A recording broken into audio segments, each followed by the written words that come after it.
So dito mga ka-TH ay pinuntahan namin yung area na sinasabing merong isang hagdanan doon sa may ibabaw. Meron kasi ditong napakalaking bato.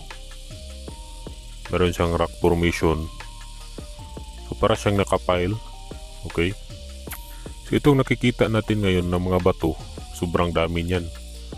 May maliit at doon sa ibabaw parang itinambak. Okay. Kung baga parang nag-quarry nung unang panahon, kasi dito meron silang ginawang parang pader. Sobrang laki ng bato ka-TH. Hindi mo talaga masasabi na ito ay mga normal stone. Para talaga siyang ginawa. Okay? Nakadesenyo talaga ito. Yan o, yung nakikita natin ngayon. Sobrang taas niyan. Nasa around 30 feet yata yung taas niyan. Para lang siyang bato na dinikit-dikit hanggang umabot sa pinakataas. Okay? So para itong ginawa ng disenyo.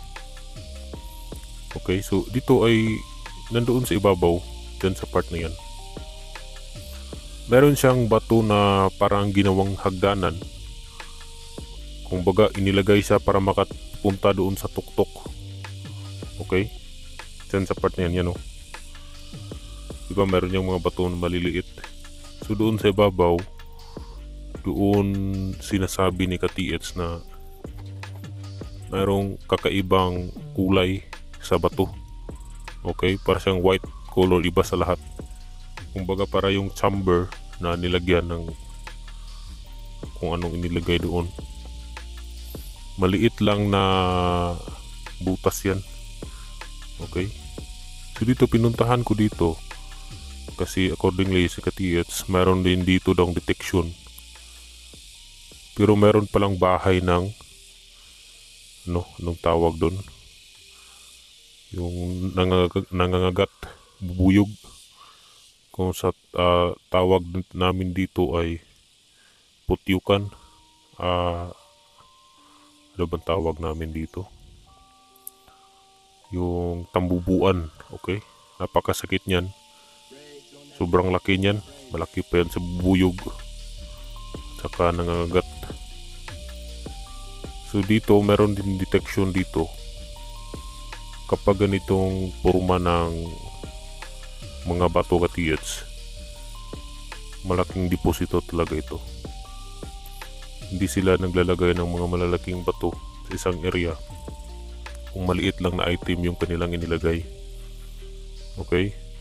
Yan o, mga cutting stone, mga bitak-bitak na bato. Yan ay yan yung bahay ng bubuyog. Dali-dali akong tumakbo dito. So dito napakasukal ng area nito ka-TH. Kung merong ahas na nagtatago dyan sa may mga damo, hindi mo talaga makikita. So dito ay nagpatuloy kami sa aming exploration. Pumunta kami sa ibabaw ng kunti para maklaro namin. So kung titingnan natin dito sa ibaba, para lang siyang mga dahon ng saging-saging. Pero dito sa ibabaw, dito natin makikita yung napakalaking bato. Sobrang laki. So dito nagtaka ako sa dinaanan namin. Maraming bato. May maliit, may malaki. So ang tansya ko dito ka-TH, galing yan sa creek. Hinakot nila dito, and then dito ginawa nilang sobrang laki. Yan o, yung mga bato nagdikit-dikit hanggang umabot sa pinakaibabaw. Kaya sobrang laki niyan. Yan o, dinikit-dikit yun lang yan ka-TH. Meron silang inihalo dyan para magdikit-dikit yung bato patungo doon sa ibabaw. Sobrang laki niyan. So para na siyang pader na bato. Okay? So doon mayroong creek doon. Malaking creek. So dito namin nakita yung napakalaking pader. Yan o, mga cutting stone. So dito sobrang gulo ng kamera. Hindi ko siya mahawakan ng mabuti kasi napakaraming puno ng kawayan. At saka ma-out balance ka talaga katiits kung hindi mo ayusin yung paghawak sa mga kawayan dito. Okay? Delikado. Tingin-tingin din sa daanan kasi baka may ahas. O yan o. O diba? Klarong-klaro. Diyan merong napalaking pader na bato. So kung makikita natin, marami siyang bato dito, maliit. So diyan natin makikita yung napalaking pader. So parang meron silang tinakpan dito sa loob. Tansya ko dito katiits, meron tong giveaway. Kasi meron ditong sign na rock enclose. Okay? Meron siyang rock enclose na sign, which is nakalagay lang sa pader. Okay? Kung halimbawa ito, bato yan, binutasan, tapos tinakpan ng simento. So hindi mo na mahalata na merong butas kasi tinakpan. Okay?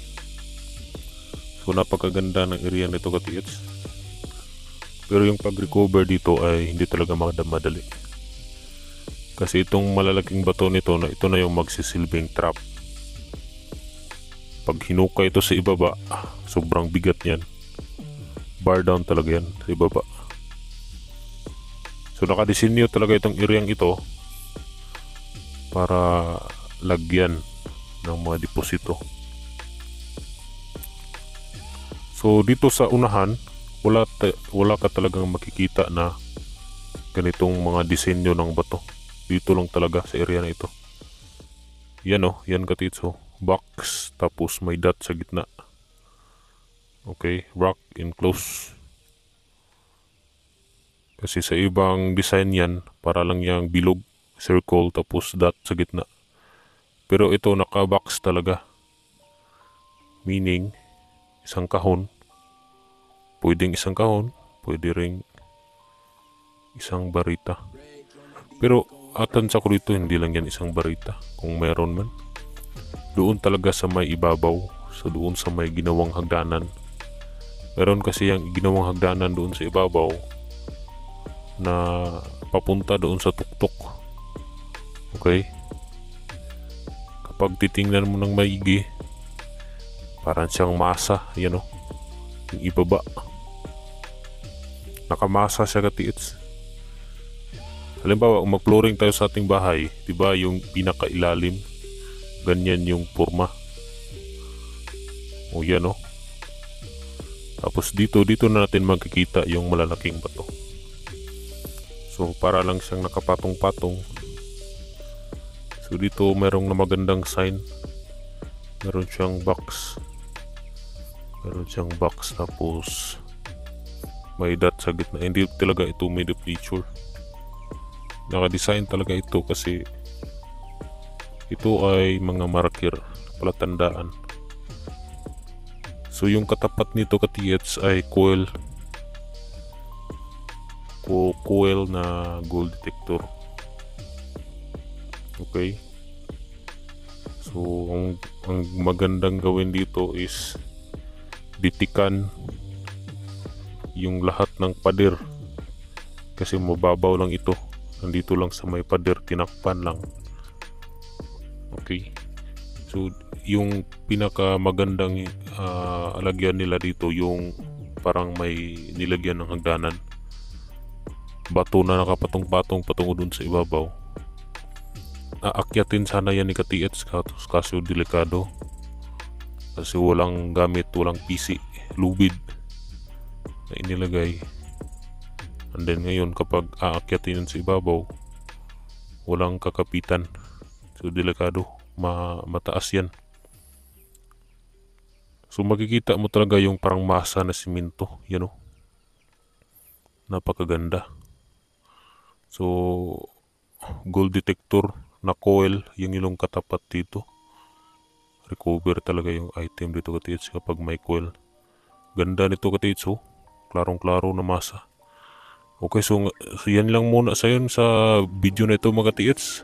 Huwag niyo kalimutang mag-follow sa ating Facebook page. Subscribe na rin sa ating YouTube channel para ma-update ka sa mga panibago nating video. Okay? So ganun lang.